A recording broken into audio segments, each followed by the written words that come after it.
KRON 4 is giving you the best seat in the house for a live air show. This is the Blue Angels live on KRON 4. Good afternoon and welcome to Blue Angels Live in downtown sunny San Francisco. A beautiful day to go flying or to watch people go flying, and that's what we're doing. Welcome to KRON 4's special broadcast of the Blue Angels Live. I'm Ken Wayne along with my co-host Laura Einsettler. We're going to be giving you all the play-by-play about what's going on over the next couple of hours. Of course, we're going to wrap it all up with the big Blue Angels show later on this afternoon. But first, Laura, you have a lot of history with airplanes. You're a pilot.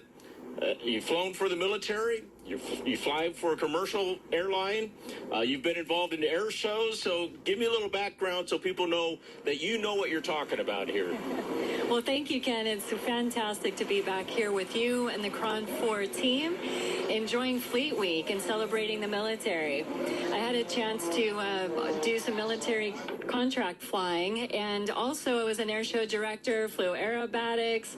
I fly big jets for a major U.S. airline, and of course, we love airplanes and flying. All right. Well, right now we're looking at, well, that's not the Patriots. That's the Oracle pilot. No. That's the Lucas pilot. I'm sorry, not Mike Oracle. Wiskus. Lucas. What do you know about this aircraft? Well, this is Mike Wiskus flying the S-111B, otherwise known as a super stinker. It's a 1,200 pounds, 300 horsepower, and it's just highly modified. So as you watch Mike fly, you can see him do 360. San Francisco, a beautiful day to go flying or to watch people go flying, and that's what we're doing. Welcome to KRON 4's special broadcast of the Blue Angels Live. I'm Ken Wayne along with my co-host Laura Einsettler. We're going to be giving you all the play-by-play about what's going on over the next couple of hours. Of course, we're going to wrap it all up with the big Blue Angels show later on this afternoon. But first, Laura, you have a lot of history with airplanes. You're a pilot. You've flown for the military. You fly for a commercial airline. You've been involved in air shows. So give me a little background so people know that you know what you're talking about here. Well, thank you, Ken. It's fantastic to be back here with you and the KRON 4 team, enjoying Fleet Week and celebrating the military. I had a chance to do some military contract flying, and also I was an air show director, flew aerobatics. I fly big jets for a major U.S. airline, and of course, we love airplanes and flying. All right. Well, right now we're looking at, well, that's not the Patriots. That's the Oracle pilot. No. That's the Lucas pilot. I'm sorry, not Mike Oracle. Wiskus. Lucas. What do you know about this aircraft? Well, this is Mike Wiskus flying the S-111B, otherwise known as a super stinker. It's a 1,200 pounds, 300 horsepower, and it's just highly modified. So as you watch Mike fly, you can see him do a 360-degree roll in just a split second. And this plane is specially built to handle some serious G-forces. This is a reinforced structure so that the wings don't go flying off from the G-forces, right? That's exactly right. The Pitts is a fantastic airplane to fly. Had a chance to fly it myself for a while. And you can see Lucas has been sponsoring Mike Wiskus for almost 20 years now. And flying this airplane is just a pure joy. So he's having fun. What's really interesting is 300 horsepower. I mean, there's a lot of cars that have more than 300 horsepower, but this kind of performance from that little amount of horsepower seems extraordinary. Well, it's because it's so light in weight. So Right. the thrust-to-weight ratio, they can just really do all kinds of maneuvers like that. Okay, the L-39s from the Patriots were just up as we were going on the air, so I guess they've just wrapped up, and now we have the Lucas plane. We want to check in now with our Noel Bello, who is down by the water. Noel, where are you exactly, and what do you got going on down there? Well, I am here out at at Municipal Pier. Ken and Laura, hi guys. I'm so excited to be here. I've actually never seen the Blue Angels fly. I've never been to Fleet Week before. I came here in 2019 and I mini show then, but I know that today is going to be really, really fun. It's already been great. We've seen some parachuters from, at the very, very beginning. It was absolutely incredible to watch them with the American flag. And now, of course, over the last hour or so, we've really started to see some fun tricks. I always get a little nervous as they get close to the Golden Gate Bridge, and then they just pop right up. I'm really, really excited to see what the Blue Angels have in store for us later today, and glad to be here at Municipal Pier, just across from Aquatic Park here. So we've got the best seats in the house, unless we were on the water. I think that's the best seats in the house, but we're a very, very close second here at Municipal Pier.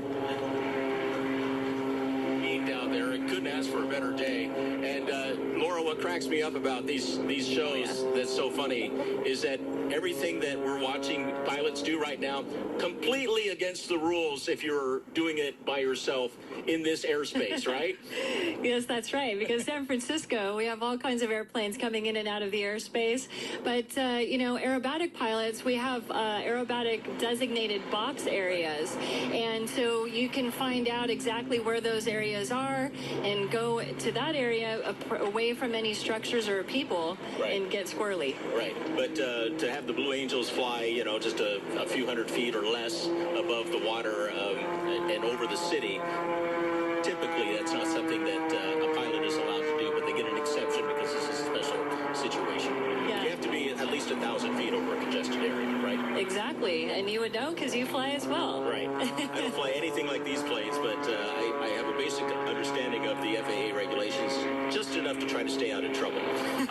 We're going to go to some tape now as we watch Lucas, but we were mentioning the Patriot Pilots, and they fly a really interesting, real sleek-looking jet. So let's go to that video. We're talking about the L-39, and I know there are a bunch of versions of that particular aircraft, but it's my understanding, and I've been in one, it's a the Czech Republic, the one I think I was in, but you would know more than that about that particular aircraft.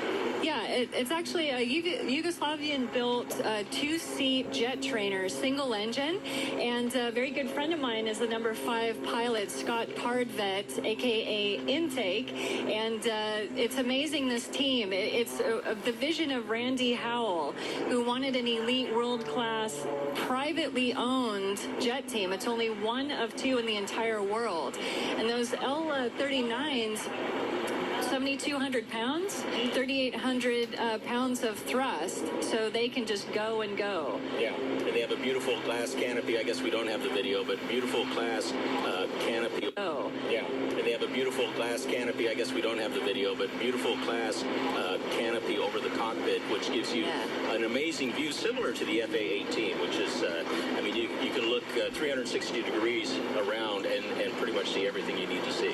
That's right, and it's makes for great visibility, and being a trainer like that, so the pilots can train and then move along to their next assignment. We had our KRON 4's Jonathan McCall, who's also a Navy veteran, went up with the Blue Angels okay, now here's the Patriots. I was trying to compare the different G-forces that the different aircraft typically pull. He pulled 7.5 Gs in the FA-18. I don't know what these guys are pulling, and the pit certainly has to be pulling some serious Gs.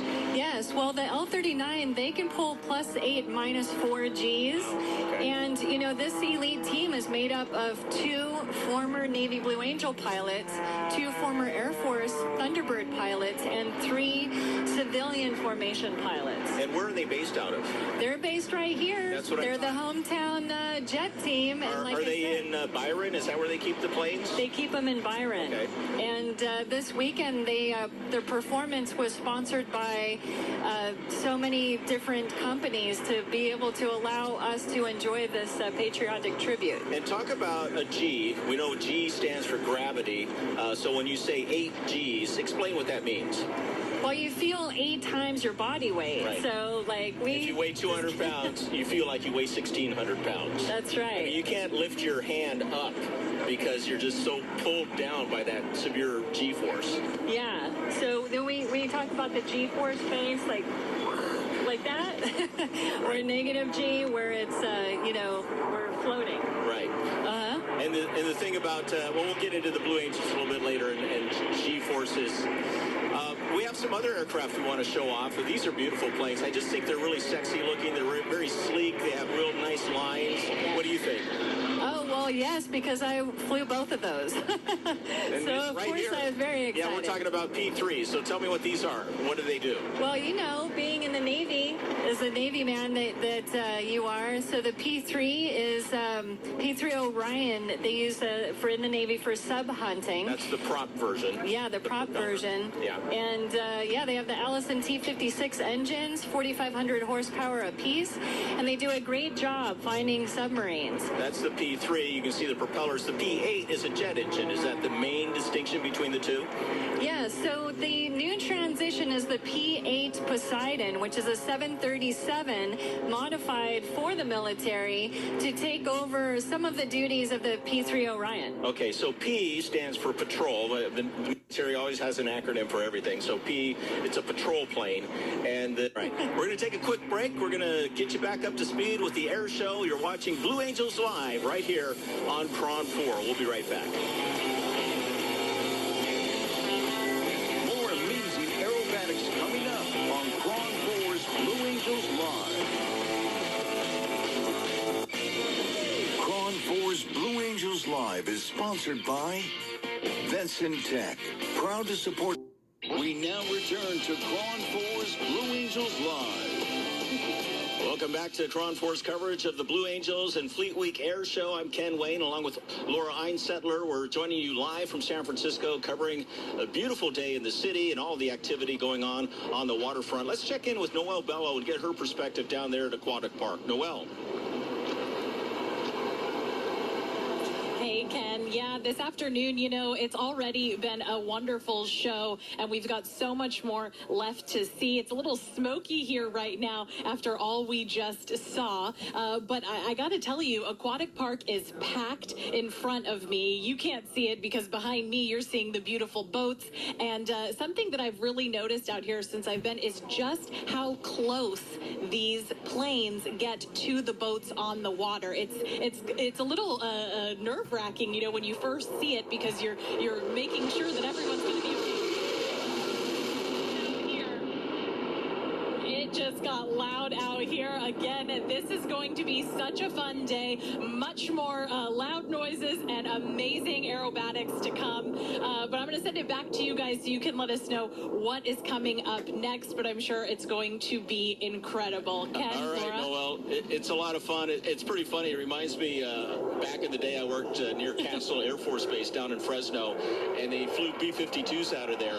And you would be standing having a conversation with somebody, and then here comes a B-52, and you just stop and stare at each other. It reminds me back in the day I worked near Castle Air Force Base down in Fresno, and they flew B-52s out of there. And you would be standing having a conversation with somebody, and then here comes a B-52, and you just stop and stare at each other for about 30 seconds until it goes by, because there's no point in trying to speak when a B-52 is flying over your head. And that's kind of the same situation right now. All right, I understand that the F-16 is up right now. Let's go to that picture. This is live, and the F-16, of course, is an Air Force plane. Laura, what do you know about the F-16? Well, today we know that Major Garrett Schmitz, a.k.a. Toro, is flying for the Viper F-16 team right now. It's an incredible Air Force trainer that's been around since the 1970s. And, you know, it has 28,000 pounds of thrust on that single engine. Yeah, So, it's a real pretty plane. It's very sleek as well. You can see it right there. The F-15 is the twin-engine Air Force plane. That's the Eagle. I forgot what the F-16 is. Fighting Falcon? Fighting Falcon, Yeah. That's right. But they call this the Viper. Why is that? The Viper, yeah, because it looks so sleek, like a viper snake. And this thing was built for the Air Force as a fighter jet, right? Or is it just a trainer? No, this is absolutely a fighter jet. They load up, it goes Mach 2, and altitude, twice the speed of sound. So that's somewhere in the neighborhood of 1,400 miles an hour. Yeah. Roughly, because you figure the speed of sound, I know the speed of sound changes depending on the air pressure and the altitude you're at and all of that, but roughly the speed of sound is a little more than 700 miles an hour. Is that right? Yeah. Okay. And they can climb at over 20,000 feet per minute Oh, my and goodness. light all the way up to 50,000 feet. Just Okay. point it up, afterburner, and go. So just for my perspective, I fly a Cessna 182 with the top speed of like 120 knots, which is not very fast, and I climb at 500 feet a minute. This thing climbs at 20,000 feet a minute. Yes. That's a big difference. It's like flying on a rocket, I think. You point it up and you go. It's a really, really pretty plane, and it's still in service in the military. It's been around a long time, hasn't it? It's been around, since the 70s, and it really has been the excellent fighter jet for the Air Force. And as you can see, he's showing off the performance of the F-16. They, when they're doing the demos like this, they take off the two external fuel tanks, Right. and they just run off the little bit of fuel on the internal, and obviously don't carry missiles. And so it can go for as much as 30 minutes in afterburner and up to an hour and a half before they have to refuel. When you say afterburner, that's basically full throttle, everything the engine's got, sucking as much fuel as it can handle, right? That's right. So full vapor cloud on the top of the wing. Explain how that happens. We have a clear day, and it's making its own little condensation there. Yeah, that's the basically Venturi effect, right, Okay. over the wings. And so you have the moisture coming off the wings, making the vapor like that. It's just beautiful. And for people who see the planes flying and they see just a commercial jet flying across the sky with that trail behind it, that's water condensation as well, right? Yes. I know we're going to get letters and emails from the chemtrail people, but it's just water vapor, correct? It's just like your car Right. on a cold day. When your Exactly. car exhaust makes the white clouds there, so do aircraft. Or when you're standing outside in Tahoe on a cold day and you breathe, and that's just water vapor. When a hot jet engine is up there at 40,000 feet, and the air goes through the jet engine, comes out the other side, it's heated and it comes out back into the cold air, and that's the water vapor. Yeah, exactly. Hopefully we dispelled some of those conspiracy theories out there. I understand we're now going to the T-38, which T-33, my mistake. And T, again, we're getting into the acronyms. The P was for patrol. We just had the F-16. F is for fighter. And the T stands for trainer. Trainer. Yeah. So what do we know about the T-33? This is an old school plane, isn't it? Yeah, it was actually one of the very first jet train. Well, it was the very first jet trainer, and this is Greg Coiler, who's flying this beautiful T-33 performance today. And I just found out last night that Greg's actually been an air traffic controller for a long time. Huh.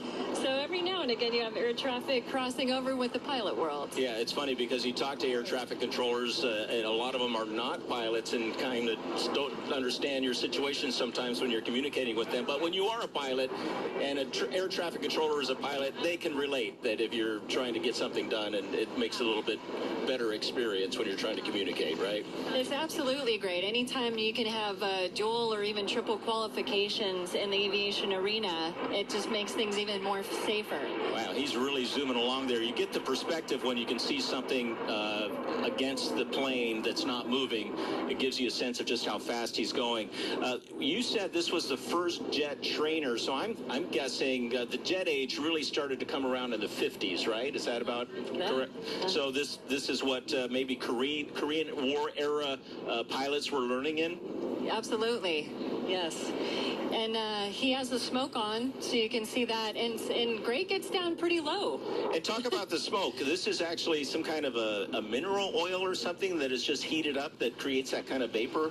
Yeah, it's almost like a vegetable oil. Vegetable so oil. it's safe for the environment. Okay. It just allows us to see the aircraft. Right. Actually, some kind of a mineral oil or something that is just heated up that creates that kind of vapor? Yeah, it's almost like a vegetable oil. Vegetable so oil. it's safe for the environment. Okay. It just allows us to see the aircraft Right. better.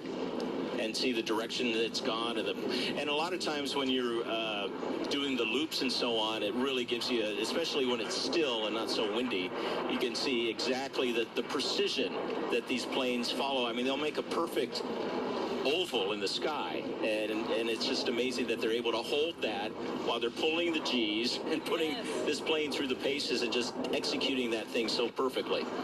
It's so much fun. we're gonna roll your the Cessna 182 soon, Ken. We're gonna go up and do it. All right, so we just mentioned Jonathan McCall a moment ago, and we talked about he had a chance to fly with the Blue Angels. Let's take a look at his trip. Oh. Really excited, really pumped, and yeah, just ready to get it done. A once-in-a-lifetime opportunity, getting a chance to ride shotgun with the world-famous Navy Blue Angels. And you just have to let go, do everything really quick. Before the flight, there's plenty of preparation. First, instructions on how to avoid blacking out inside of the cockpit, which buttons I could and could not touch, and what to do just in case of an emergency. After that, it was go time. Jumping into my jumpsuit, the same size from when I was in the Navy. From there, it was a short walk to the flight line to climb inside of an F-18 Super Hornet fighter jet. This Blue Angels fleet, all brand new. In fact, I'm just the second person in the Bay Area to ride in one. After popping my helmet on, I got some last-minute instructions from the crew chief. Then, I got to meet the man leading me on this adventure, Navy Lieutenant Commander Julius Brett, a 10-year naval officer. After a last-minute inspection, I give the thumbs up, and it's time to roll. In a matter of seconds, we're flying high above the Bay Area. All right, Jonathan. Hit the parallel runway. Just gonna move. Right close for takeoff. Clear for takeoff. Give me right close traffic. Warrior. Nice job, Jonathan. For Braden, there's never a bad day at the office. There's nothing like it. That's one of the beauties of flying, is you get to see the world from this perspective, and I mean, it's absolutely gorgeous. It's a majestic view that very few ever get to see up close. For me, I was soaking in every single second I could. But after cruising for a few moments, the real fun was just about to start. Question for you. Are you susceptible to motion sickness that you know of? No, I am not. That's awesome. Well, we are going to have ourselves a good time. All right, let's roll inverted, get downhill. Here we go. Roll inverted to the right. And we're upside down. Little ease. And we are inverted. What's the legs? Little pull. There's 2, and there's 3 G's right there. After 45 minutes, it was back home, but not without one last maneuver just to show off. A high-flying ride that this reporter and Navy veteran won't forget anytime soon. In Oakland, Jonathan McCall, KRON 4 News. Sweet. Archer. I love that story, especially his laughing, and I think he's still laughing. He had such a good time on that trip. It's something else to go fly with the Blue Angels. Well, and Ken, you said you had a chance Yeah, to. about 12, 15 years ago, I got to do it too, and you get to do it once in your life if you're lucky enough to even be asked, and that's it. You got to treasure that moment because you only get to do it one time. But Jonathan was he was proud that he didn't get sick, and he didn't pass out. But he was pretty wobbly, and in fact, that story was supposed to air the day he flew. He wasn't quite ready to put that story together. He had to take a little nap and then take a little break, get his sea legs back, and then he ran that story the next day. But he had a great time. That is fantastic. I'm jealous, I have to say. All right, we're going to take a quick break. We got a lot more action coming up, including the Blue Angels. They're just about ready to take to the skies. We'll be right back. More amazing aerobatics coming up on KRON 4's Blue Angels Live. KRON 4's Blue Angels Live. Welcome back to Blue Angels Live. Ken Wayne along with Laura Einsettler, and we now return to KRON 4's Blue Angels Live. Welcome back to Blue Angels Live. Ken Wayne along with Laura Einsettler, and we are very close now to the Blue Angels. We are looking at a United Airlines 777, a Boeing 777. Laura, this is your wheelhouse. You know all about this plane. It looks like it's doing slow flight right now. Well, as you can see, this is United is a super sponsor of Fleet Week. So they've provided this absolutely beautiful 777-300ER. It means extended range, and it has the new paint scheme on it. And I had the joy of just being able to be with this test demonstration team just 2 weeks ago, headed up by Scott Cardvet, and the test pilots. There's 4 test pilots that run this demonstration team, and I had a chance to go to Denver in the simulator. The 777 is really a remarkable plane. It's still fairly new. I guess it's been out for close to 20 years or so, but it's still one of the newer models of aircraft that Boeing has put out. And one of the remarkable things is the engines. What can you tell me about that? I know that they're different from previous engines. Yes, the 300ER is just an absolutely incredible aircraft. It's so versatile. This particular one normally weighs about 775,000 pounds, and each of those huge GE turbofan engines put out 115,000 pounds of thrust. So it can go Mach 0.89, 560 miles per hour, and a range of 8,500 miles. And this has given us a good demonstration of how you can identify a 777 when it drops its gear, because they call it Bigfoot, right? That's right. And so right now, the 4 demonstration test pilots, they were military test pilots before coming to United. They all have aeronautical engineering degrees. Captain Joe Sobzek, Captain Randy Abraham, Captain John Mahwini, and Captain Ty Lautzenheiser are the pilots on this, and they just did their second pass showing us.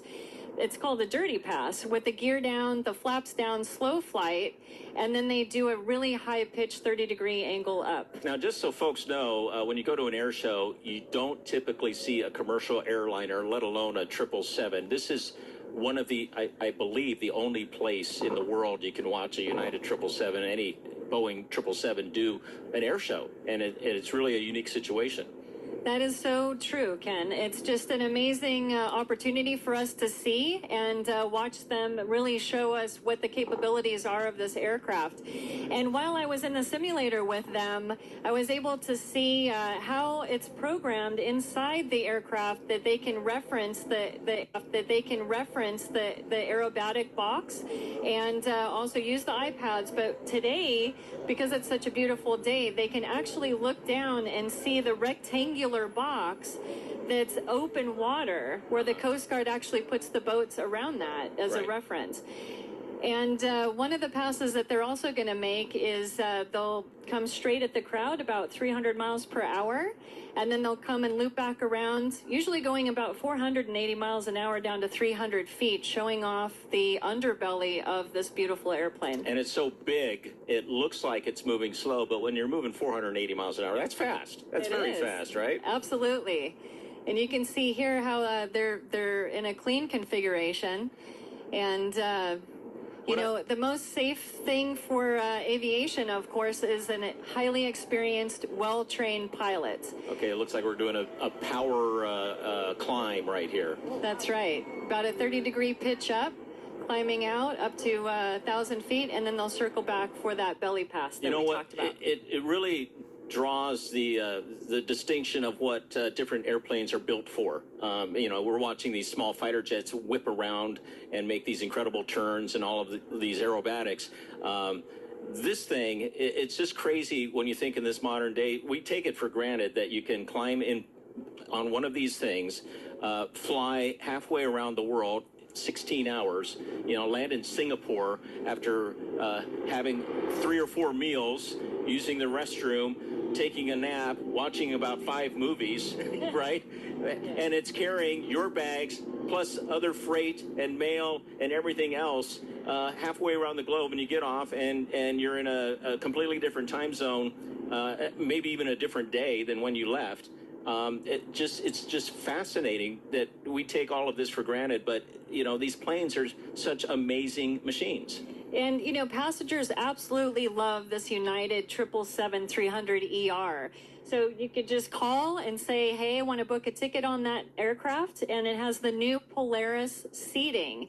So it's very comfortable when you take those long flights, Ken. Yeah, if you can get up to business class or beyond, right. You're living the life there because you're all stretched out, and it There's the pod. makes it much more comfortable. Okay, I'm being told what's next? Something with the Air Force?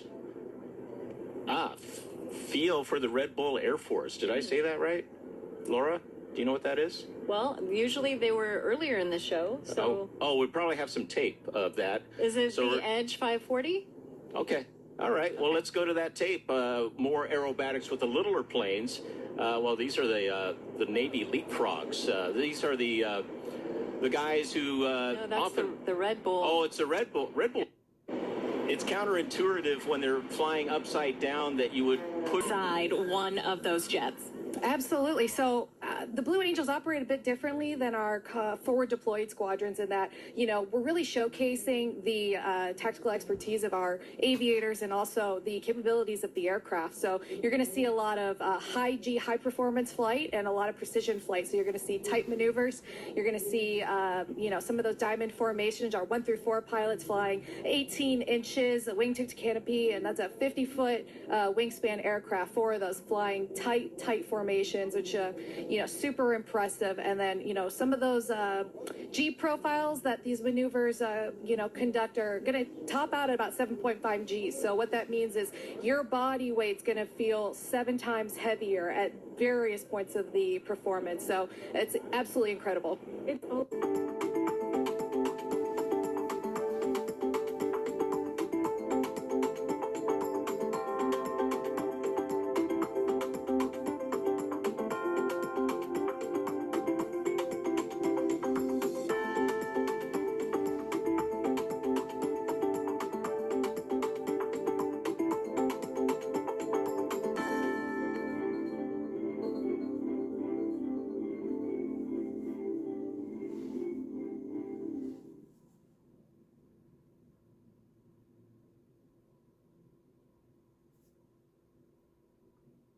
Side one of those jets.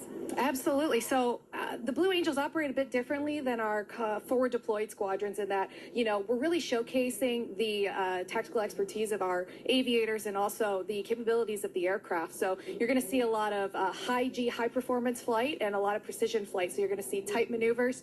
You're going to see, you know, some of those diamond formations, our 1 through 4 pilots flying 18 inches, a wingtip to canopy, and that's a 50-foot wingspan aircraft. 4 of those flying tight formations, which, you know, super impressive. And then, you know, some of those G profiles that these maneuvers, you know, conduct are going to top out at about 7.5 Gs. So what that means is your body weight's going to feel 7 times heavier at various points of the performance. So it's absolutely incredible. It's always so impressive when it almost seems like these jets are weightless up at the top. That is my favorite part because you almost hold your breath while you're doing it. I know that that's not what the pilots are doing. No. Yes.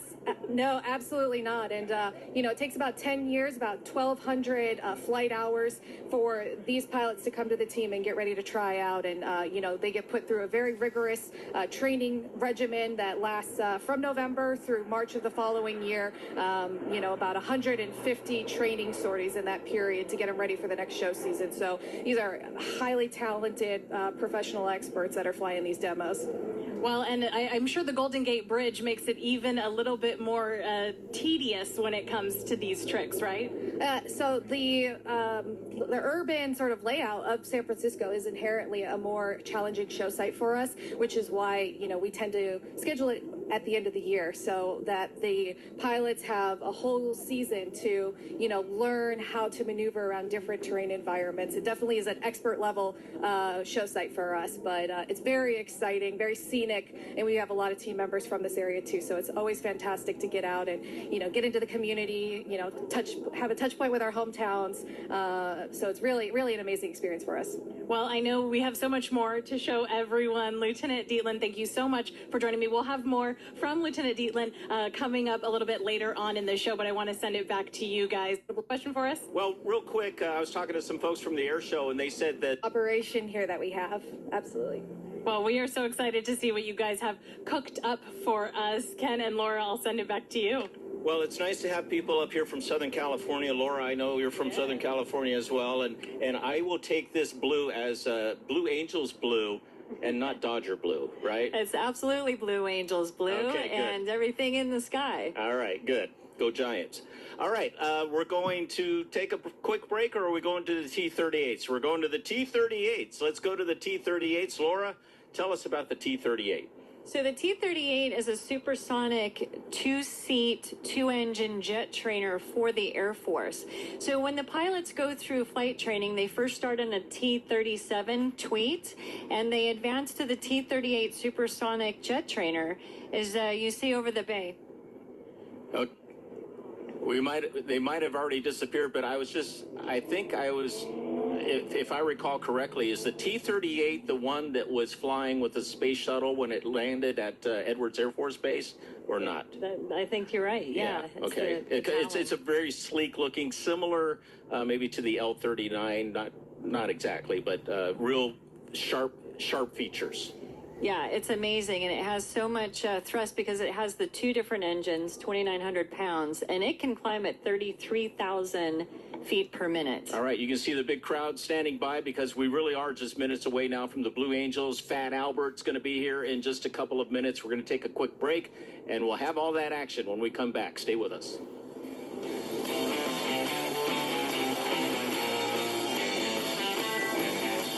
More amazing aerobatics coming up on KRON 4's Blue Angels Live.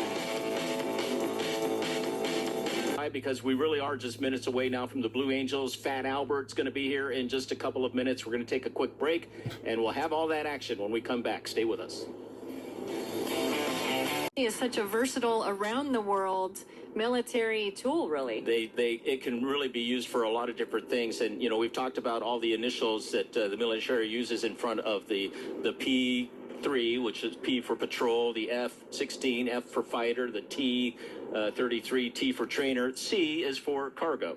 And this is basically a cargo plane, but this is the plane that NOAA will fly into a hurricane to do scientific studies. They fly them for a lot of aviation atmospheric research, but in this case, obviously, it's used to haul a lot of the Blue Angels supplies around as they tour the country.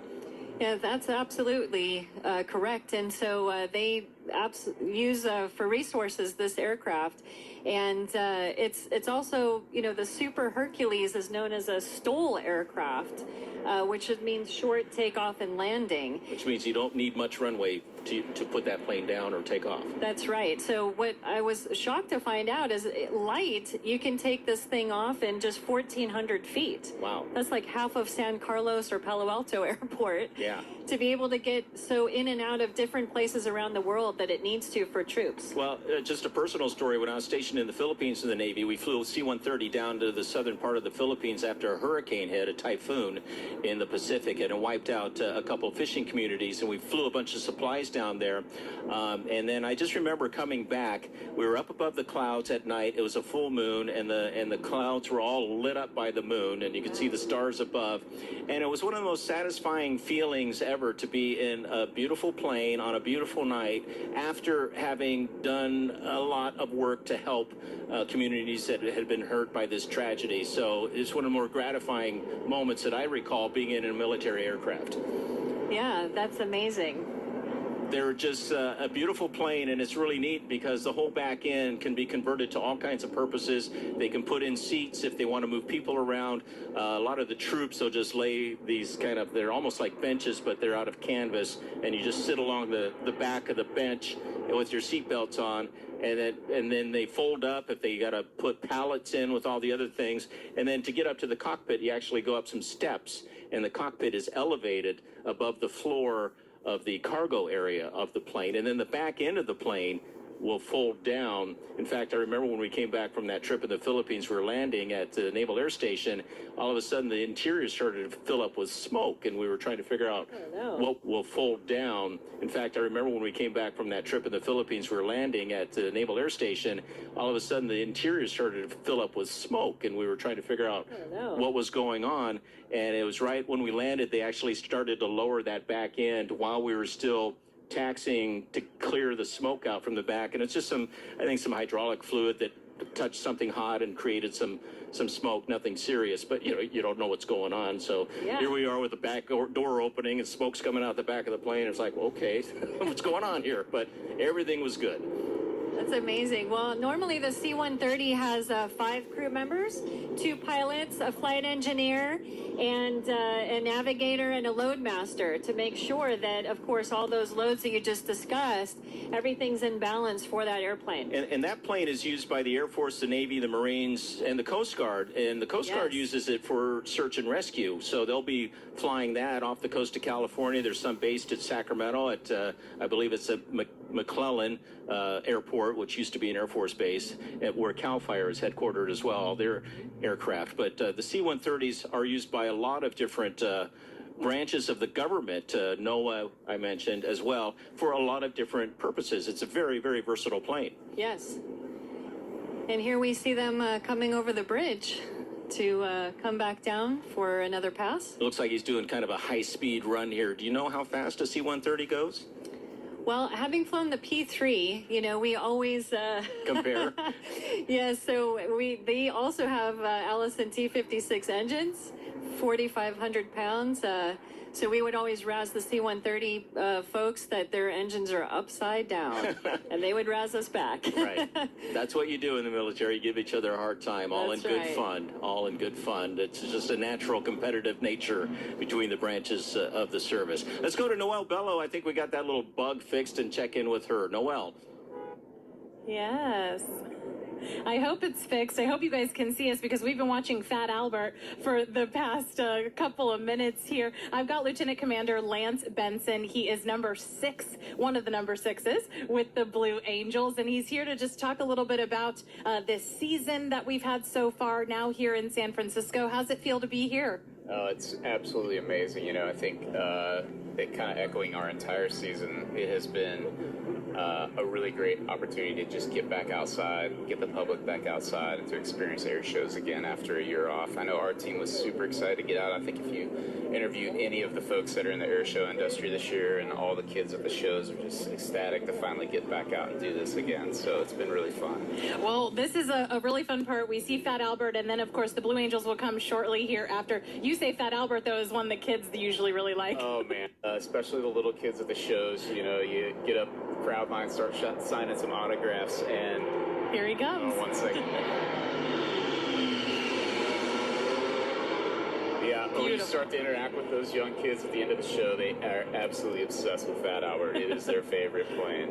So. Well, and there are new planes here that you guys are flying. Talk to me a little bit about this, because you've been with the Blue Angels since 2015. So you've flown with the older planes, and now you've been helping training with these new ones. Talk to me a little bit about how it's feeling to be in the new planes. Yeah, it's incredible. So not only is it our 75th anniversary, but we've got a new Fat Albert, which is the new C-130J, and our jets are new as well. So we finally transitioned over to the Super Hornets. So the difference between the old jets and the new jets is really they are a little bit more dependable since they're a little bit younger and newer.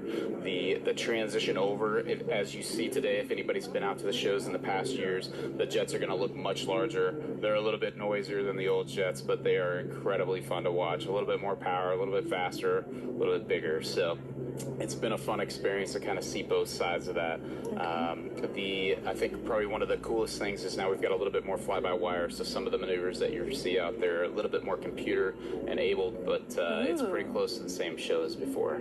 What's one of your favorite formations to fly? Well, when I was in the Diamond, the 360 and the fan are kind of those signature maneuvers for the Diamond themselves, and then for the solo side of flying, I like the high alpha and the H rolls, which one of those is opposing, and the other ones when they're parked up nose high, really slow. Okay, I just love when they're up high and it looks like they're just weightless sitting up there. It's almost like an optical illusion. Yeah, some of it is. So we're using a little bit of trickology there as well, So you've flown here in San Francisco before? Yeah, I've got a couple shows here. I actually flew the photo platform yesterday, trying to get some good media from yesterday. This show site it's one of the best. Very few individuals get a chance to fly out out here over the water, see the city in the background, and then of course flying around the Golden Gate and the Bay Bridge it's a once in a lifetime opportunity. You know? Does it make it a little trickier though with our bridges and all the boats out? Yeah, definitely the bridges. So the boats actually surprisingly help. So as you're looking out there, the aerobatic box itself is something like a rectangle looking down on top of it. And as everybody gets out here and starts watching the show, it actually helps to outline the area that we're supposed to be in a little bit better than, say, on Thursdays and Fridays. Like a runway almost for you guys. Exactly. Okay. It's a little bigger than that, but it helps. So it's kind of nice to see that. And then the bridges are a little bit more of an impact, and we've got a couple tall buildings, obviously, in downtown. And then there's the huge tower, I guess, to the south and west of us a little bit. But other than that, it's not horrible. There's definitely some stuff to watch for. Well, Mother Nature cooked up a Of us a little bit, but other than that, it's not horrible. There's definitely some stuff to watch for. Well, Mother Nature cooked up a beautiful day for us here in San Francisco. There's just a little bit of wind. I know yesterday was a little foggier. Yeah. So today, talk to me about conditions and how important that is to have a perfect day for you guys. Yeah, for sure. You know, a lot of it depends on the weather itself. So we look at both the ceiling and the visibility. Our ceiling, the FAA typically allows us to come all the way down to 1,000 feet. So we can have an overcast, but because we've got 6 jets operating in a very small airspace, our primary thing that will keep us from flying a show is if we can't see each other when we're outside of 3 miles. So we really got to have a minimum of 3 miles to make it safe. We also have to take into account some of the other things that are happening there too. Is this who we've been waiting Yep, for? this is it.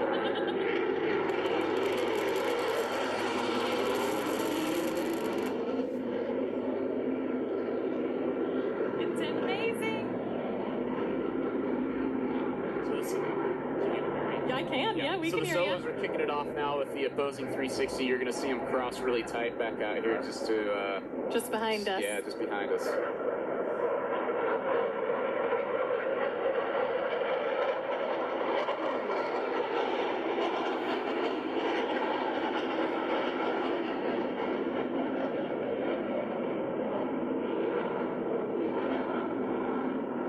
Showing off.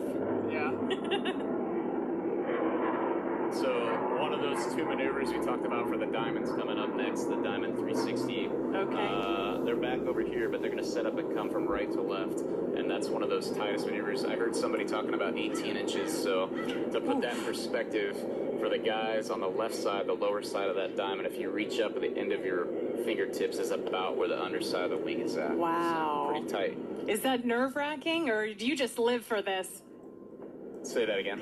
Is that nerve-wracking, or do you just live for this? I mean, I feel like if you're a Blue Angel, you probably woke up one day and just said, this is exactly what I want to do. Well, it's a little nerve-wracking, but the reality is we've got so many reps doing it and a lot of training and a lot of practice. And before that even started, a lot of years flying in the Navy. So there's a lot of concentration that goes into it for sure.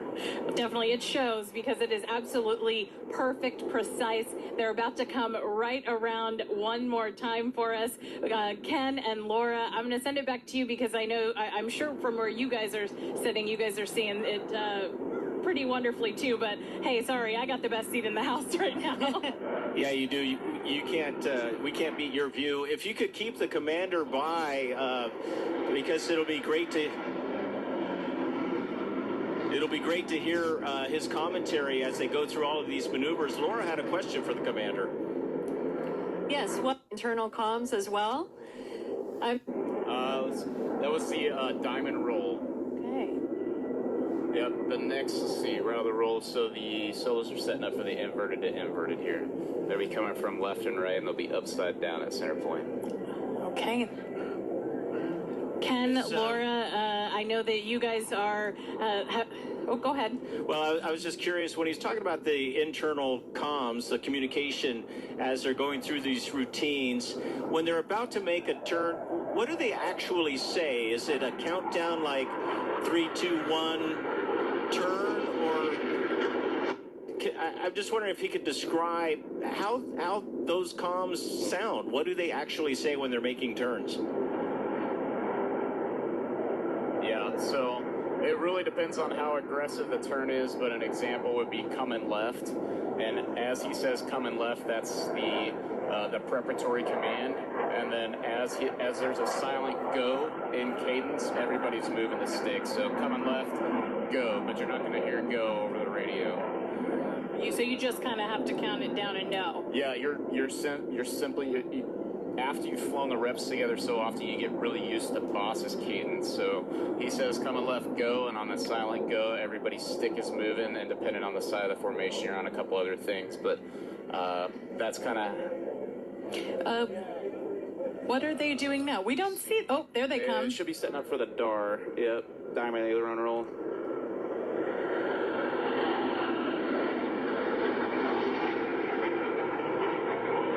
Fantastic.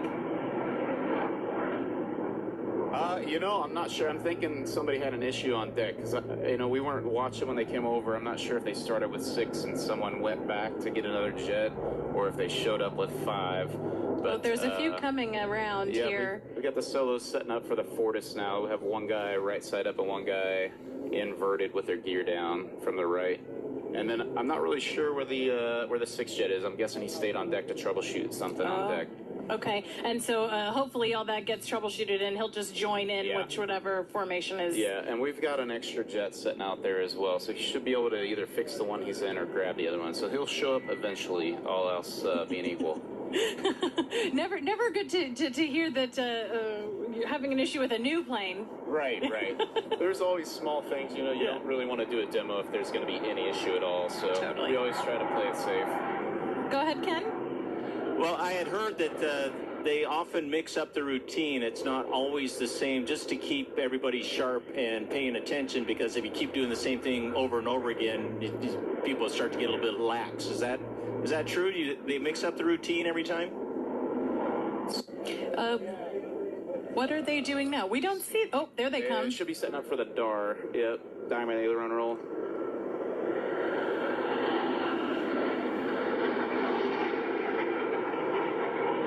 Fantastic. I'm not sure. I'm thinking somebody had an issue on deck because, we weren't watching when they came over. I'm not sure if they started with 6 and someone went back to get another jet or if they showed up with 5. But there's a few coming around here. We got the solos setting up for the Fortis now. We have one guy right side up and one guy inverted with their gear down from the right. And then I'm not really sure where the 6 jet is. I'm guessing he stayed on deck to troubleshoot something on deck. Okay, and so hopefully all that gets troubleshooted and he'll just join in whatever formation is. Yeah, and we've got an extra jet sitting out there as well, so he should be able to either fix the one he's in or grab the other one. So he'll show up eventually, all else being equal. Never good to hear that you're having an issue with a new plane. Right. There's always small things, you don't really want to do a demo if there's going to be any issue at all, so we always try to play it safe. Go ahead, Ken. Well, I had heard that they often mix up the routine. It's not always the same, just to keep everybody sharp and paying attention, because if you keep doing the same thing over and over again, people start to get a little bit lax. Is that true? They mix up the routine every time? So our routine is pretty much the same every single day, and that's what allows us to pick that up and just shift it on the map to a new show site. We do change it based on the weather and what altitudes we have, so we'll take the high stuff out, for example. Today we should have a full high show, no fog moving in, so we should be good for the whole day. So it'll be the full show, and then we would take maneuvers away as the weather restricts us. So even though each space is pretty different, obviously Bay Area being a completely different space than other parts of the country, you still are doing the exact same maneuvers, just kind of... The maneuvers themselves are very similar to the exact same thing. Now, for example, there's a lot of buildup behind the crowd. We call this behind the crowd, where everybody's watching from. So you've got all the buildings and everything that get in the way. And because of that, the profiles may change a little. What's this happening here? This is the dirty loop.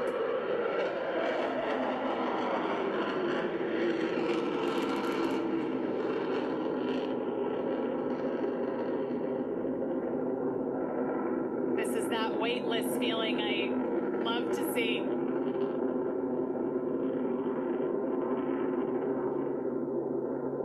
Are they upside down right now? Yeah, they're upside down. They've got their gear down, and they're coming back down now. And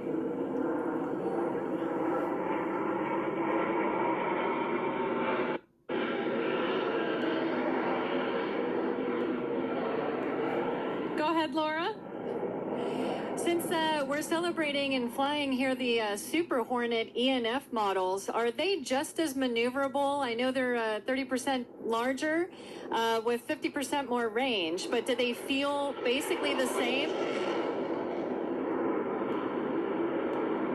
So I think I heard you ask if they're just as maneuverable as the Hornets, and they're almost exactly the same in terms of their maneuverability. They're incredible, and with the newer, larger aircraft, with those 22,000 pounds of thrust each engine, we certainly can feel and hear the excitement. It is, we can feel it for sure. You can definitely feel it. You can definitely hear it. They get so close to these boats, and just that has to feel incredible to be that close in an airplane. So it does look close, but the reality is that box is pretty big. So it's a bit of parallax here. The only boats that they're really getting close to, that center point boat out there in the center, the Coast Guard boat, and then there's a couple other out there that are lined up to give them a secondary line. You've got lines here. So I think we're about to see another three. They're rolling. Yep, double Farvel. You've got 1 and 4 that are upside down coming down the line now.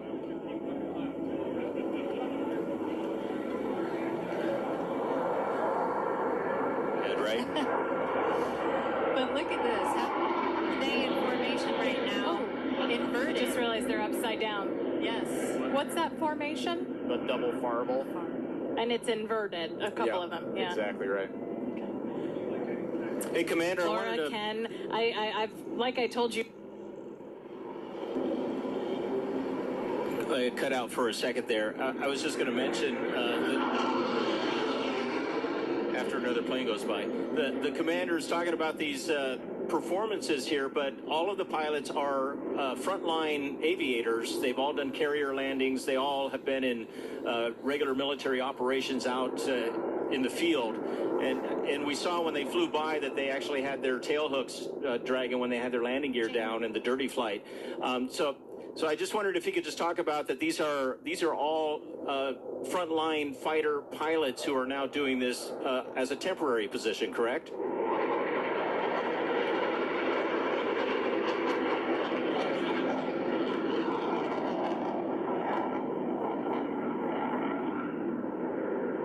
There they go. I'm not see here because they just did a corkscrew up that way. Yeah, that was the opposing min radius turn. And I didn't catch the full question there towards the end. Well, it's pretty noisy. I'll try one more time. If you don't get it the second time, I'll give up. But I'm just saying that these are pilots who are out there on the front lines, who do carrier landings, are involved in real-world military operations. The Blue Angels job is temporary, correct? Yes, that's correct. Most of the guys have between 6 and 10 years when they first join the team. They'll do 2 to 3 years on the team, and then they'll head back to the fleet, either supporting operations forward deployed, or they'll go back to a job on the east or west coast in Lemoore or Virginia Beach, Lemoore, California, or Virginia Beach, Virginia. Because you said you had been with the Blue Angels and then you left for a bit but came back this year to help out, right? Yeah, that's exactly right. Okay.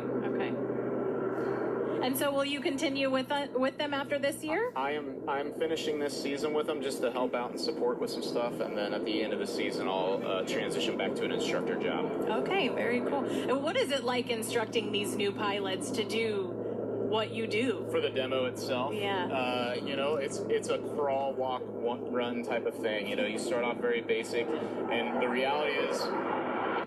A close one.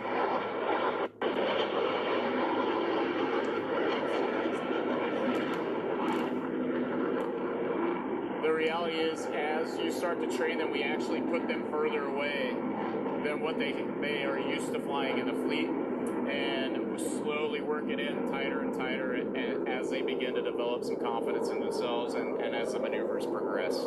It's got to be a wonderful confidence booster once you get to this level and you're able to perform in this way. Yeah, getting to the first show every year with the 2 or 3 new guys in the demo, it's always it's a big boost for those guys to actually realize all the hard work they put in, kind of coming together. Is this one of those things when they asked to see if you could come back and help? Well, I don't know if it was an ask or a tell. Yeah, it was an ask, actually, so it worked out. Yeah. But was that something that you immediately jumped at the chance to do it again? My immediate reaction was I want to, but I got to ask my wife. And then after she said yes, we were on board with it. Yeah. Ken and Laura? And it looks like they're about to do the echelon roll now. Beautiful. And we've got the 4th aircraft in the diamond. Where are we at? Oh, yep, back there. Yep, looks like, I'm guessing that was 2 that fell out. So we got 4 back together, and this is going to be the changeover roll. What does it feel like when you're going up that vertical like that?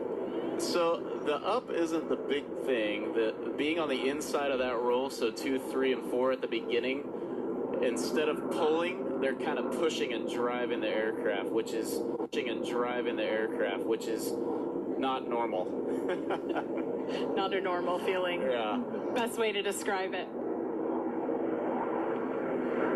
It's beautiful. Absolutely.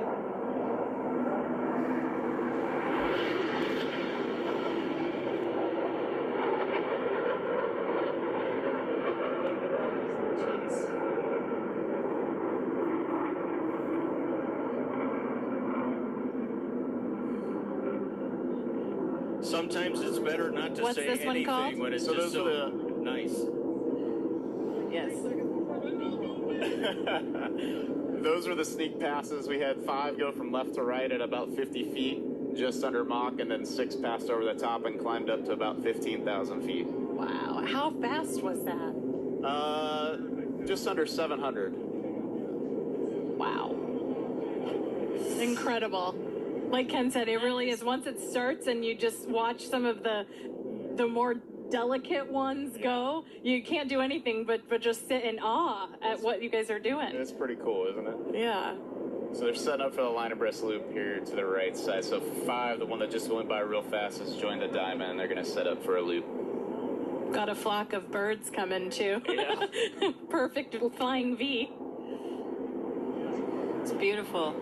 Heart pounding, Oh, here they come. exciting, adrenaline.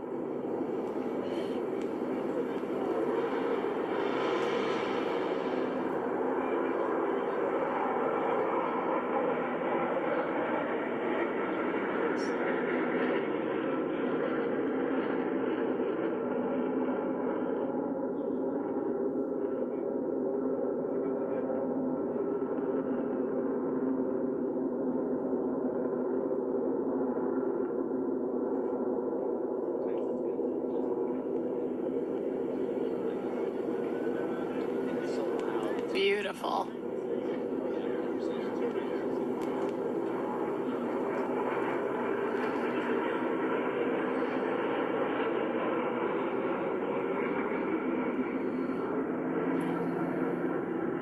The view they've got is second to none, I feel like, when they're up there. Yeah, pretty cool going over that bridge on the left side too, right? That's one of the more difficult maneuvers, surprisingly, and they made it look pretty good. Made it look It was perfect. precise and perfect, I would say. Right. Hey, Commander, it looks perfect to us. Ken on and the Laura, ground. I know you guys have seen this before. Yeah, and I'm just curious about how you guys debrief after these things because, we're watching and we think it's flawless. I'm sure you can nitpick a couple things here and there. How does the debriefing go? Do you learn something every time?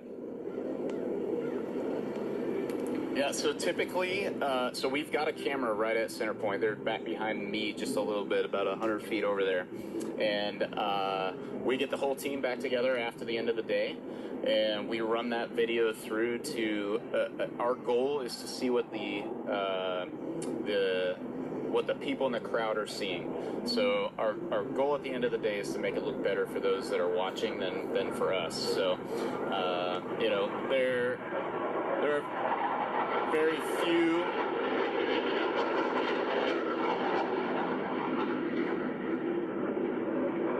there are very few guys and girls that have sat in that room. So the the level of nitpickiness that we get to is pretty high, and we can often pick things out that most people don't see, but that's kind of the pursuit of perfection that we're always Ooh, what's that one called? What'd you say? What was that one called? This is the vertical brake.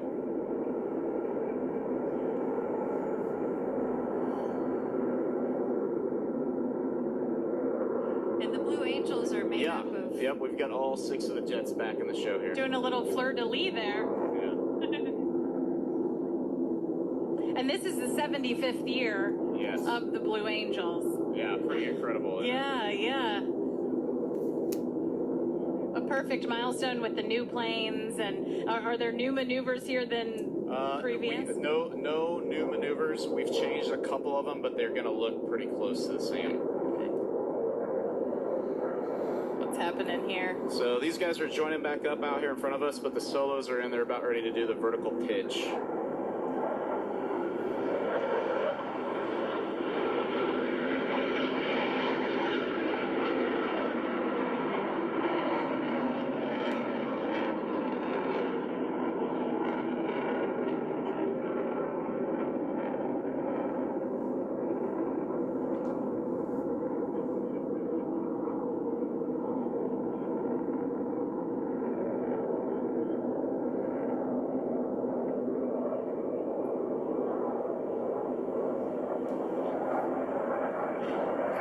Is it something to vie for to be one of the solos?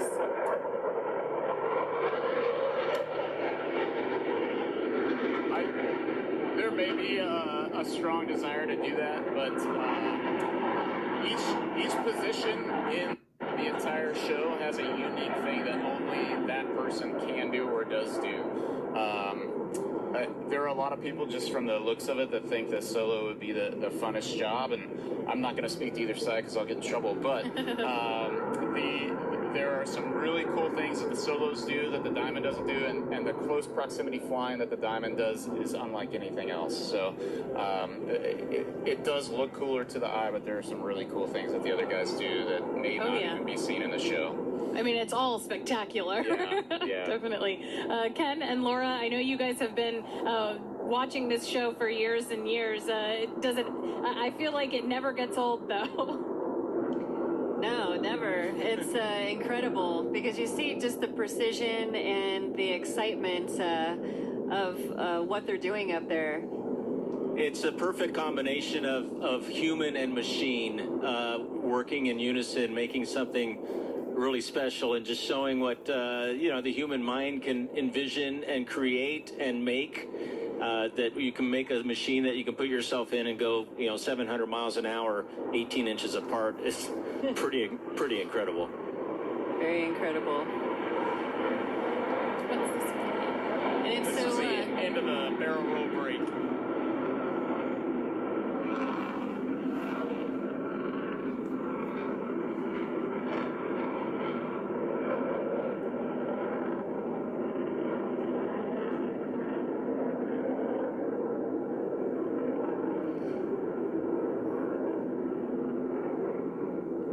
Are the solos coming back around now, too? Yep, they're right behind you, coming in from the right. Keep your eye on that one. Okay. Sneak.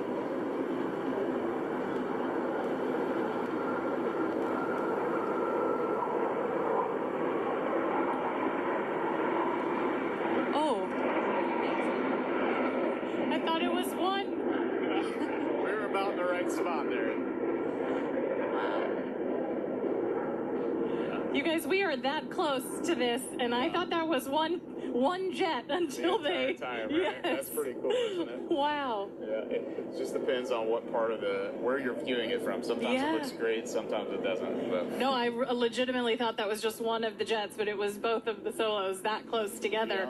Yeah. What a tandem, and how you gotta really know what the other is gonna do, right? Yeah, some of it's a little bit of trickery too. It's just parallax, essentially the angle that we're lking at. Yeah. They're a little bit further away than it looks, but it's pretty cool.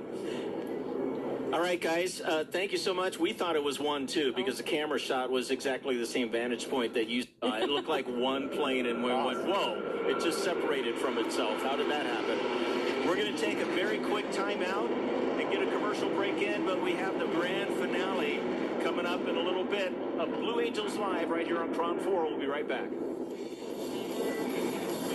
More amazing aerobatics coming up on KRON 4's Blue Angels Live.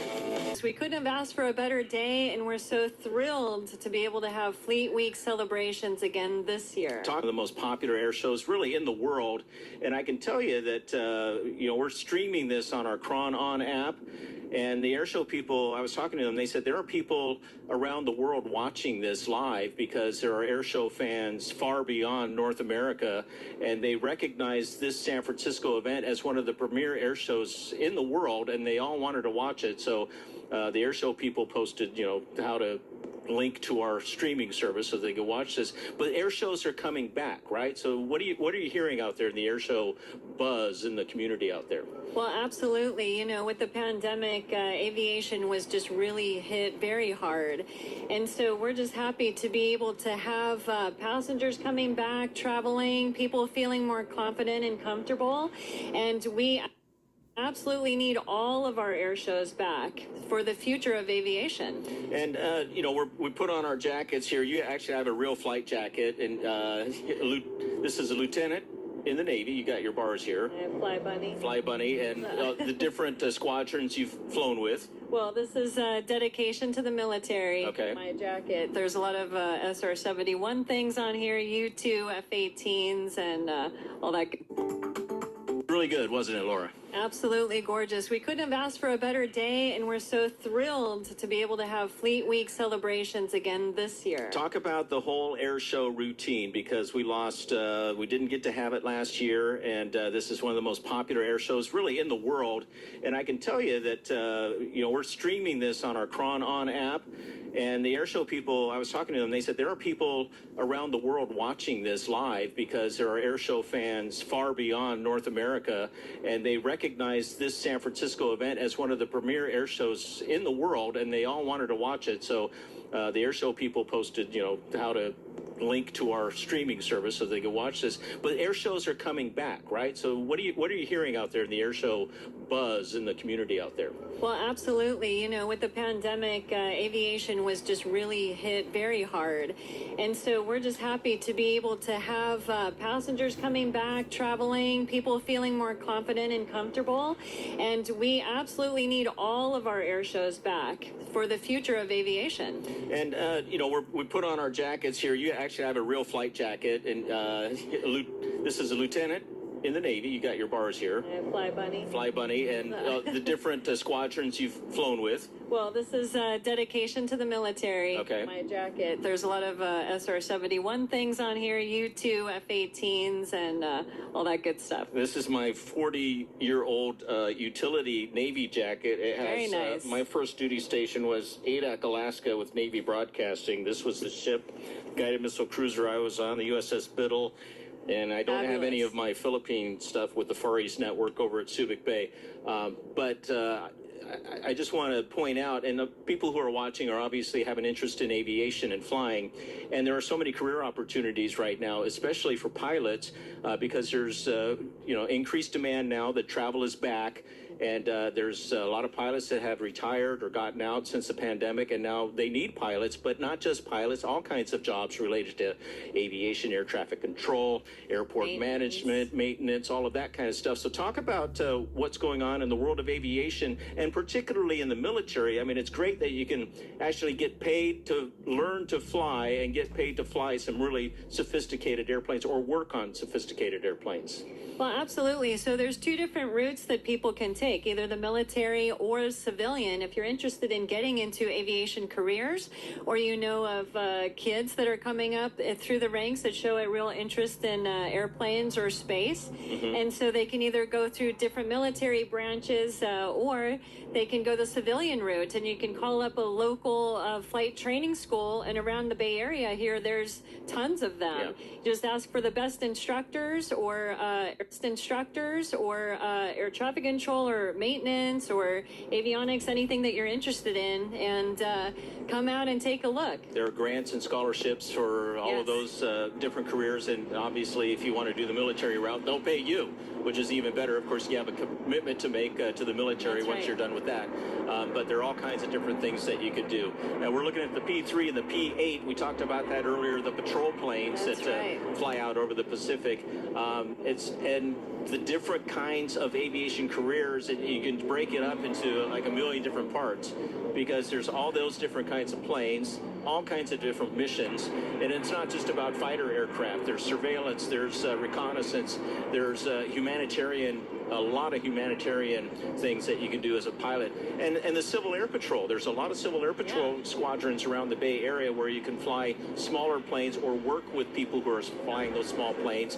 They do a lot of stuff after disasters. They're putting planes up for surveillance during wildfires, after earthquakes, after floods, and that kind of thing. And they do a lot of search and rescue. And if you're interested in communications, radio operations, all kinds of aspects that have to do with those kinds of missions, not just flying, there's those careers as well. So I'm just throwing all this stuff out here because we have an opportunity to try to get people who may have some kind of interest in aviation and may not know what they want to do with their careers, or want to transition to a new career. Even if you're more middle-aged, you could still make that transition. Absolutely correct, because there's business aviation as well, and there's going to be, especially in about 5 years from now, we're going to really need everybody that's interested trained up and ready to rock and roll. And aviation is such a great thing around the world, and there's so many different ways that it's actually helping communities, helping boost areas and countries. And we see what's going on with Elon Musk and all the space programs and so on. But and the other thing about aviation that I find really interesting is that how they're trying to become more green. They've been trying for a long time. It's a steep hill to climb to get the kind of performance out of a fuel source that can keep an airplane flying. And the battery situation and solar energy and electric and all of that, they're working on it. There's a lot of progress that's been made that eventually we're going to get there. We're not there yet, but they're working on it. So, hopefully we can end some of the issues with, air pollution and carbon emissions and all that. I know the commercial aircraft have gotten a lot cleaner and a lot more fuel efficient over the past couple of decades.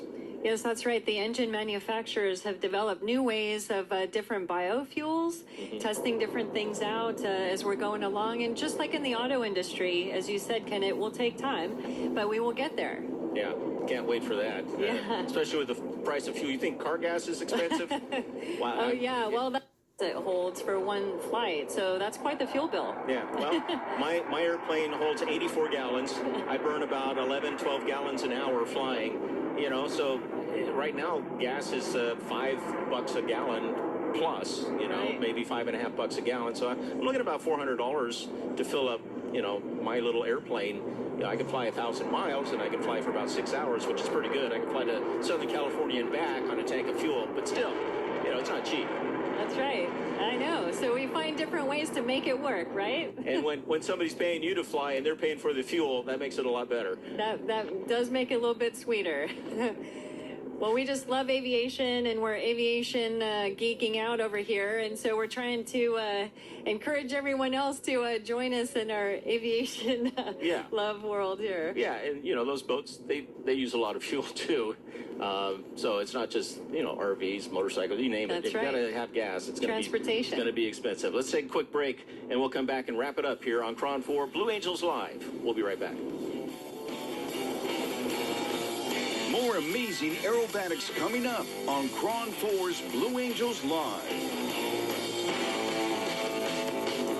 Are you hiring?